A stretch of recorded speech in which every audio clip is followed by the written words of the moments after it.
മുന്നോടിയായുള്ള കോഴിക്കോട്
രക്തപതാകെ നമോ നമസ്തേ വിജയ പതാകെ ജയിപ്പു പതാകെ രക്തപതാകെ നമോ നമസ്തേ വിജയ പതാകെ ആരുടെ കൈകൾ ഭൂവിനെയെല്ലാം വിഭവ സമൃദ്ധമതാക്കി തീർത്തു ആരുടെ കൈകൾ ഭൂവിനെയെല്ലാം വിഭവ സമൃദ്ധമതാക്കി തീർത്തു കഷ്ടപ്പെടുമാ ജനതതി തന്നുടെ അവകാശങ്ങൾ മുഴക്കിയിടുമ്പോൾ കഷ്ടപ്പെടുമാ ജനതതി തന്നുടെ അവകാശങ്ങൾ മുഴക്കിയിടുമ്പോൾ മുതലാളികളും ജന്മിപ്രവരരുമൊപ്പം നിൽക്കും സാമ്രാജ്യത്വം മുതലാളികളും ജന്മിപ്രവരരുമൊപ്പം നിൽക്കും സാമ്രാജ്യത്വം വെടിവച്ചങ്ങനെ ചോരയൊഴുക്കും രക്തവിഭാതം ജയമേ ജയ ജയ വെടിവച്ചങ്ങനെ ചോരയൊഴുക്കും രക്തവിഭാതം ധ്വജമേ ജയ ജയ ഞങ്ങളിൽ രക്തമൊരിറ്റുള്ളോളം ഞങ്ങളിൽ മാംസം തുണ്ടുള്ളോളം ഞങ്ങളിൽ രക്തമൊരിറ്റുള്ളോളം ഞങ്ങളിൽ മാംസം തുണ്ടുള്ളോളം കർഷകരാം തൊഴിലാളികളാം നാം നമ്മുടെ കൊടിയുടെ മാനം കാക്കും കർഷകരാം തൊഴിലാളികളാം നാം നമ്മുടെ കൊടിയുടെ മാനം കാക്കും നമ്മുടെ കൊടിയുടെ മാനം കാക്കും നമ്മുടെ കൊടിയുടെ മാനം കാക്കും നമ്മുടെ കൊടിയുടെ മാനം കാക്കും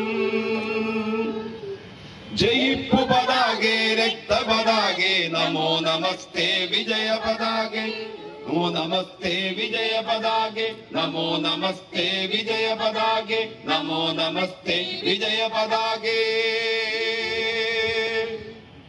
ഇൻകുലാബ് സിന്ദാബാദ് സിപിഐഎം സിന്ദാബാദ് 24ാം പാർട്ടി കോൺഗ്രസ് സിന്ദാബാദ് ജില്ലാ സമ്മേളനം സിന്ദാബാദ് രക്തസാക്ഷികൾ സിന്ദാബാദ് രക്തസാക്ഷികൾ അമരന്മാർ അനശ്വരന്മാർ ധീരന്മാർ.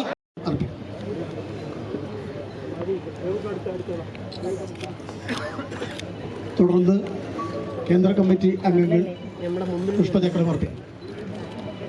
Shri P Jayarajan, Thomas Isaac, Sreemathi teacher, A K Balan തുടങ്ങിയ സഖാക്കൾ പുഷ്പചക്രം അർപ്പിക്കും.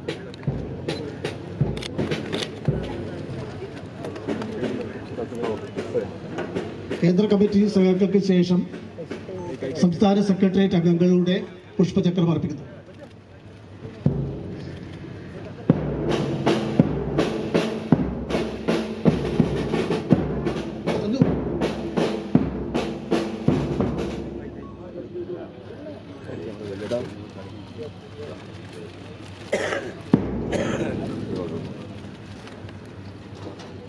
Yet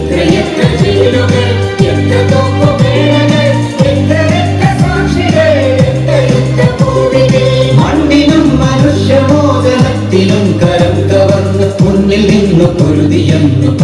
കമ്മ്യൂണിസ്റ്റുകൾ കയ്യൂർ കരിവെള്ളൂരും മട്ടന്നൂരും ചേർന്നും വയലാർ പുന്നപ്രയിലും ചോര ചൊരിഞ്ഞോ.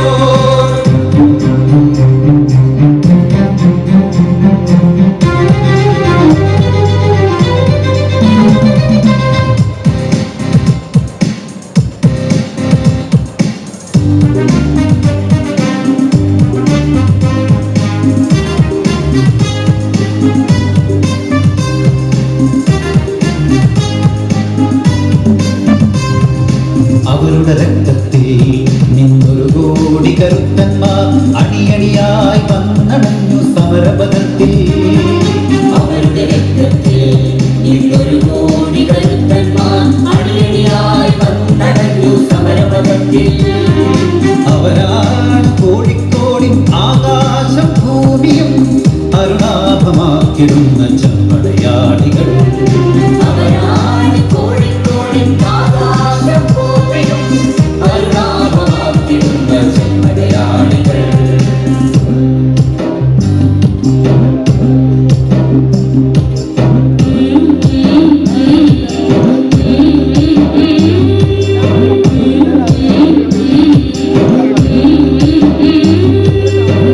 കൽത്തുറുങ്ങിൻ ചുമരിലന്ന് ചങ്കിലെ ചോരയാലെ അരിവാടു തീർത്ത സമരനായക. കൽത്തുറുങ്ങിൻ ചുമരിലന്ന് ചങ്കിലെ ചോരയാലെ അരിവാടു തീർത്ത സമരനായക. ഒഞ്ചിയത്തിൻ വീരപുത്രൻ മണ്ടോടി കണ്ണന്റെ ഓർമ്മകളിരമ്പും മണ്ണിത്. ഒഞ്ചിയത്തിൻ വീരപുത്രൻ മണ്ടോടി കണ്ണന്റെ ഓർമ്മകളിരമ്പും മണ്ണിത്.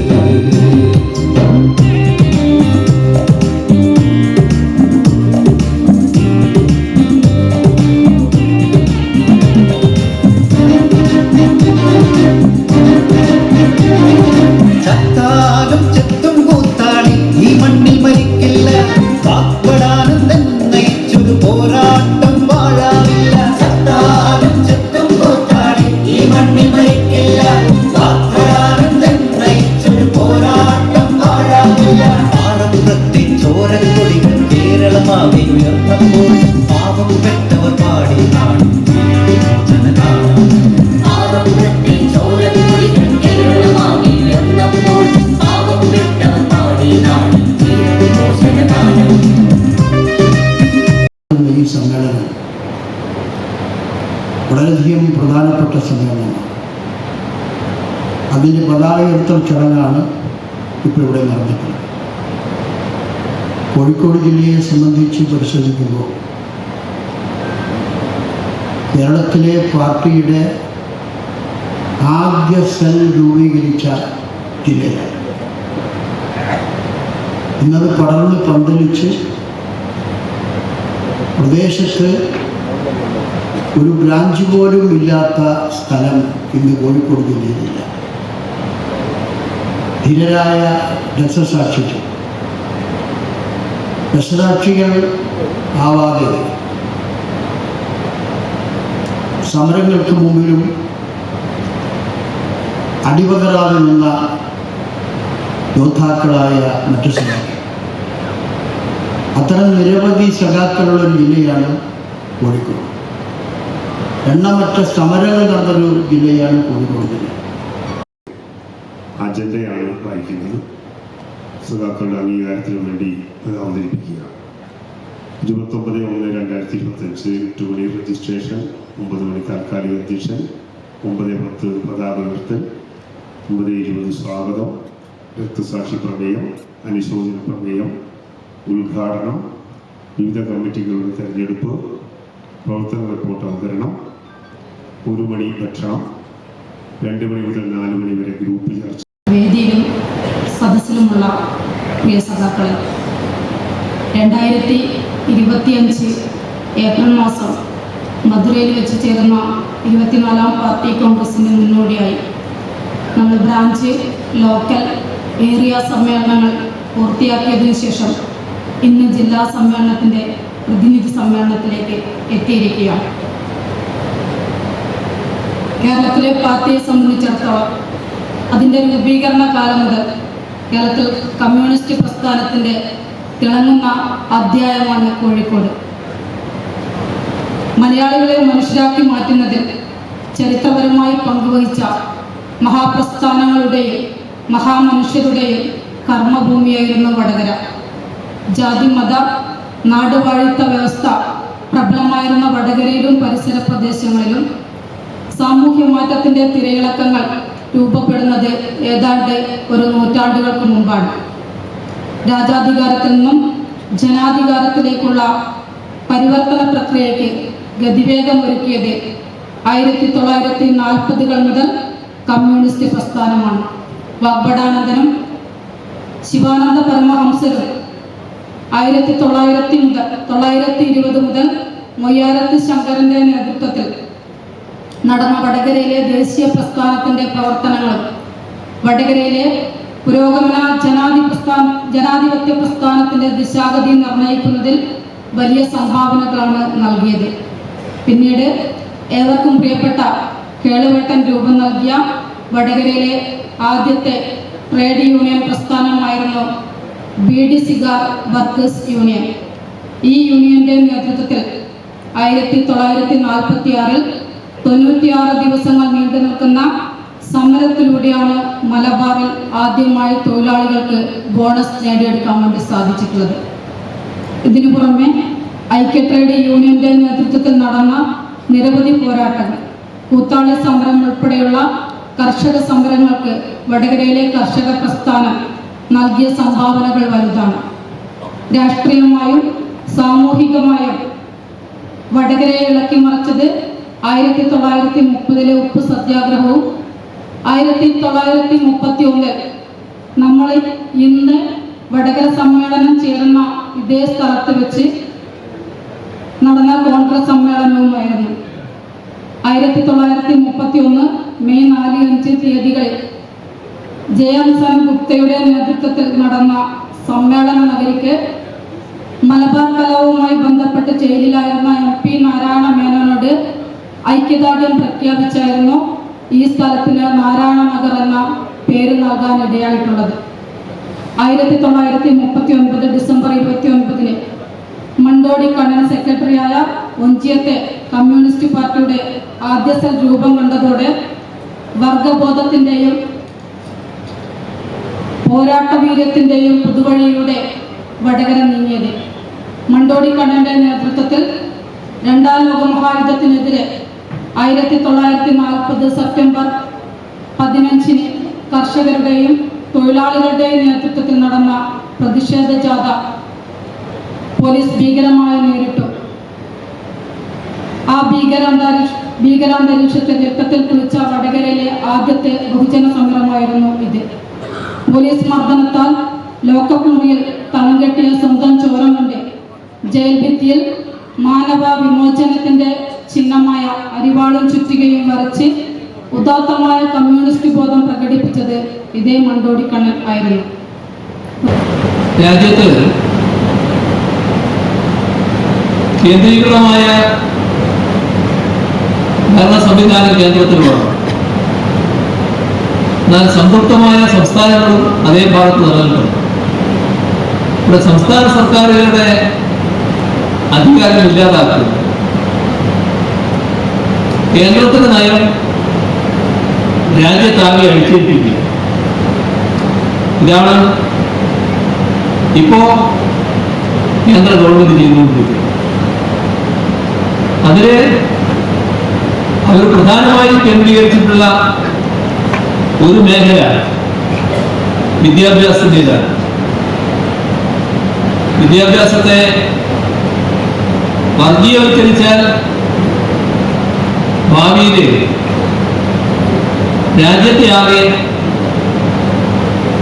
അവരുദ്ദേശിച്ച തരത്തിൽ മാറ്റാനാകുമെന്നാണ് അവർ കണക്കുകൂട്ടുന്നത്. അപ്പൊ സംസ്ഥാനങ്ങള് തങ്ങളുടേതായ അധികാരം ഉപയോഗിച്ച് ഇതിനെ പ്രതിരോധിക്കാൻ ശ്രമിച്ചു വരികയാണ്.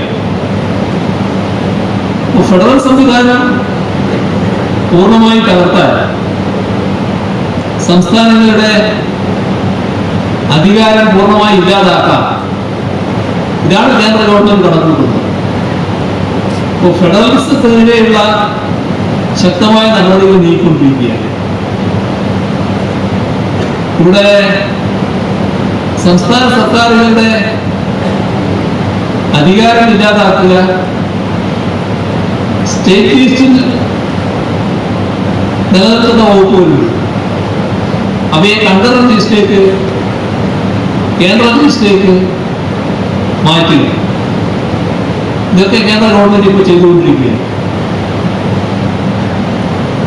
കേന്ദ്ര നിയമം സംസ്ഥാനത്തിന്റെ നിയമം വ്യത്യസ്തമാണെങ്കിൽ കേന്ദ്ര നിയമമാണ് സാധാരണഗതിയിൽ പരിഗണിക്കുക. ഈ ഒരു വാദം ഉയർത്തിക്കൊണ്ടാണ് വിദ്യാഭ്യാസ മേഖലയിൽ ഉൾപ്പെടെ കുടികൊടുക്കുന്നതിന് ശ്രമം നടത്തിക്കൊണ്ടു. കേന്ദ്ര വിദ്യാഭ്യാസ നിയമം ഇപ്പോൾ UGC ഇറക്കിയിട്ടുള്ള കാര്യങ്ങൾ ഇതെല്ലാം ഇതിന്റെ അടിസ്ഥാനത്തിലുള്ളതാണ്. രാജ്യത്തെ ജനാധിപത്യ സംവിധാനം, മതനിരപേക്ഷത നിലനിർത്തുന്നതിന് നമ്മുടെ വിദ്യാഭ്യാസം പ്രധാന പങ്ക് വഹിക്കുന്നുണ്ട്. ഇപ്പോ മതനിരപേക്ഷത വേണ്ട എന്നാണല്ലോ കേന്ദ്രത്തിലുള്ളത്. അതിന്റെ ഭാഗമായി മതനിരപേക്ഷ വിദ്യാഭ്യാസത്തെ നടക്കണം. പൂർണ്ണമായ കാവ്യവൽക്കരണം നടപ്പാക്കാനാകും. അതിന്റെ ഭാഗമായാണ് പുതിയ വിദ്യാഭ്യാസ നയം പ്രഖ്യാപിച്ചിരുന്നത്. വലിയ ദുരിതം ഇതിന്റെ ഭാഗമായി നമ്മുടെ രാജ്യത്ത് സംഭവിക്കാൻ പോകുന്നു എന്ന് നാം കാണണം. UGC പുറത്തിറക്കിയ പുതിയ കാര്യനിർദ്ദേശങ്ങൾ അത് സംസ്ഥാനത്തുള്ള സർവകലാശാലകളുടെ നിയന്ത്രണം കേന്ദ്രത്തിന്റെ കയ്യിലേക്ക് എത്തിക്കുക, അതിനിടയാക്കിയിട്ടാണ്. വിദ്യാഭ്യാസം സംസ്ഥാന വിഷയമാണ്. സർവകലാശാലകൾക്കുള്ള ഫണ്ടുകളും മറ്റും സംസ്ഥാന സർക്കാരുകളാണ് അനുവദിക്കുന്നത്. ഇപ്പോ 56 കേന്ദ്ര സർവകലാശാലകളിൽ, അതേസമയം 481 സംസ്ഥാന സർവകലാശാലകൾ. ഇവയുടെ എല്ലാം നിയമമാണ് കേന്ദ്ര സർക്കാരിന്റെ കയ്യിൽ എത്തണമെന്ന് അവർ ആഗ്രഹിക്കുക. BJPക്ക് ഭരണമില്ലാത്ത സംസ്ഥാനങ്ങളിൽ ഗവർണർമാരെ ഉപയോഗിച്ച് വൈസ് ചാൻസലർമാരെ നിയമിക്കാൻ നടപടിയാണ് എടുക്കുന്നത്. ഇതിനെതിരെ BJP ഇതര സർക്കാരുകൾ വിവിധ രീതിയിൽ പൊരുതുന്നുണ്ട്. വൈസ് ചാൻസലർമാരെ നിയമിക്കുന്നതിന്റെ അധികാരം കേന്ദ്രത്തിന് ലഭിക്കും വിധമാണ് പുതിയ മാർഗനിർദ്ദേശങ്ങൾ. VC-മാരെ നിയമിക്കുന്ന അധികാരം ഗവർണർക്ക് നൽകുന്നതാണ് കാര്യം. 3 അംഗ സമിതി, 2 പേര് ചാൻസലർ, പിന്നെ ഒരാൾ UGC കൊടുക്കുന്നു. അപ്പോ കേന്ദ്ര ഗവൺമെന്റ് നിയന്ത്രിക്കുന്ന ഒരു സ്ഥാപനമായി മാറ്റാനാണ് കേന്ദ്ര ഗവൺമെന്റ് ആഗ്രഹിക്കുന്ന തരത്തിലുള്ള ആളെ BCAക്ക് കൊണ്ടുവരാനാണ്. ഉന്നത വിദ്യാഭ്യാസ രംഗത്ത് സർവാധികാരിയായി ഗവർണറെ നിയമിക്കുന്ന രീതി യഥാർത്ഥത്തിൽ സംസ്ഥാന സർക്കാരുകളുടെ അധികാരത്തെ തന്നെ ഇല്ലാതാക്കാനാണ്. ഗവർണർക്ക് ചാൻസലർ പദവി നൽകുന്നതിന് ഒരു ന്യായീകരണവും ഇല്ല എന്ന് പറഞ്ഞത് കുഞ്ചി കമ്മീഷനിൽ. ഇത് അഖിലേന്ത്യാ തലത്തിൽ തന്നെ വരുന്നതോടെ സംസ്ഥാനങ്ങൾക്കുള്ള അധികാരം പൂർണ്ണമായി ഇല്ലാതാക്കാനാണ് കേന്ദ്ര ഗവൺമെന്റ് ശ്രമിക്കുന്നത്. അതോടൊപ്പം വൈസ് ചാൻസലർമാരെ നിയമിക്കുന്നവർക്ക് അധ്യാപന പരിചയം വേണ്ടതില്ല എന്ന സമീപനം സ്വീകരിച്ചിരിക്കുകയാണ്. അധ്യാപക വൃത്തി എടുക്കണ്ട. ഇവിടെ കാണേണ്ടത് കോളേജ് പ്രിൻസിപ്പൽമാരെയും അധ്യാപകരെയും ഈ രീതിയിൽ നിയമിക്കാനാകുമെന്നതാണ്. കോളേജ് മാനേജ്മെന്റ് കമ്മിറ്റിക്ക് അതിൽ നിന്ന് 2 പേര്, വൈസ് ചാൻസലർ പ്രതിനിധികളായി 3 പേര്, 5 പേര്. അവരാണ് പ്രിൻസിപ്പളിനെ തെരഞ്ഞെടുക്കുന്നത്. പക്ഷെ 3 ആള് വൈസ് ചാൻസലർ പ്രതിനിധികളാണ്. അധ്യാപക നിയമനത്തിലാണെങ്കിൽ VC നിർദ്ദേശിക്കുന്ന 5 പേരുടെ പാനൽ, അതിൽ നിന്ന് 3 വിഷയവിദഗ്ധരെ കോളേജ് ഇന്റർവ്യൂവിൽ തീരുമാനിക്കാം. ചുരുക്കത്തിൽ സംഭവിക്കാൻ പോകുന്നത് സംഘപരിവാർ നിശ്ചയിക്കുന്നയാള് സർവകലാശാല വൈസ് ചാൻസലറാണ്. അവർ നിർദ്ദേശിക്കുന്നയാള് കോളേജ് പ്രിൻസിപ്പളാവും, അധ്യാപകരാണ്. ഈ ഒരു അവസ്ഥയിലേക്കാണ് രാജ്യത്തേക്ക് പോകുന്നത്. ഇത്തരം കാര്യങ്ങൾ നടപ്പിലാക്കുന്നതിന് വീഴ്ച വരുത്തിയാൽ ഉന്നത വിദ്യാഭ്യാസ സ്ഥാപനങ്ങളുടെ പട്ടികയിൽ തന്നെ ആ സ്ഥാപനത്തെ കേന്ദ്ര സർക്കാർ നീക്കം ചെയ്തത്. എവിടത്തേക്കാണ് പോകുന്നത് എന്നത് ഗൗരവമായി കാണേണ്ടതാണ്. രാജ്യത്തെ കായികവൽക്കരിക്കുന്നതിനുള്ള അജണ്ടയാണ് പുതിയ വിദ്യാഭ്യാസ നയത്തിലൂടെ കേന്ദ്ര സർക്കാർ മുന്നോട്ട് വെക്കുന്നത്. ഇത് ശക്തമായി പ്രതിരോധിക്കേണ്ടതായിരിക്കുക. കേന്ദ്ര സർക്കാർ മുന്നോട്ട് വെക്കുന്ന ആഗോളവൽക്കരണ നയങ്ങൾ ഇത് സംസ്ഥാനങ്ങൾക്കുള്ള അധികാരം അതിലാണ് തടസ്സം സൃഷ്ടിക്കുന്നത്. മാത്രമല്ല ഫെഡറലിസത്തെ തകർക്കാൻ ഉതകുന്നതാണ്. നമ്മുടെ പാർലമെന്റിന്റെ പ്രധാനപ്പെട്ട സവിശേഷത എല്ലാ ജനവിഭാഗങ്ങളെയും ഉൾക്കൊള്ളുന്ന ഒന്നായി പാർലമെന്റ് നിലനിൽക്കുന്നു എന്നതാണ്. പക്ഷെ ഇത്തരത്തിൽ ഭൂസ്വരതയെ ഉൾക്കൊള്ളുന്ന പാർലമെന്ററി സംവിധാനം സംഘപരിവാറിന് ഇഷ്ടമല്ല. അതുകൊണ്ട് അവർ അംഗീകരിക്കുന്നില്ല. അവര് പ്രസിഡൻഷ്യൽ സംവിധാനം കൊണ്ടുവരാനാണ് ശ്രമിക്കുന്നത്. ഇപ്പോ ഒരു രാജ്യം, ഒരു തെരഞ്ഞെടുപ്പ്, അതെല്ലാം ഇതിന്റെ ഭാഗമായുള്ള മുദ്രാവാക്യമാണ് എന്ന് നാം കാണുന്നു. ഇവിടെ ഭരണഘടനയുടെ അടിസ്ഥാന ശിലകളെ കുറിച്ച് സുപ്രീം കോടതി നേരത്തെ പറഞ്ഞ കാര്യം, ഭരണഘടനയുടെ അടിസ്ഥാന ശിലകളെ മാറ്റാനാവില്ല. അതാണ് സുപ്രീം കോടതിയുടെ 13 അംഗ ഭരണഘടനാ ബെഞ്ച് കേശവാനന്ദ ഭാരതി കേസിന്റെ വിധിയിൽ എടുത്തു പറഞ്ഞ കാര്യം. അപ്പോ രാജ്യത്തിന്റെ ഭരണഘടനയെ അവർ ഉദ്ദേശിക്കുന്ന രീതിയിൽ തകർക്കാൻ എടുക്കുകയല്ല, ഇത് മറികടക്കണം. അതാണ് സംഘപരിവാർ ആഗ്രഹിക്കുന്നത്. അതിന് ജഡ്ജിമാരുടെ നിയമനം തന്നെ കേന്ദ്ര സർക്കാരിന് പൂർണ്ണമായി നടത്താനാവാം.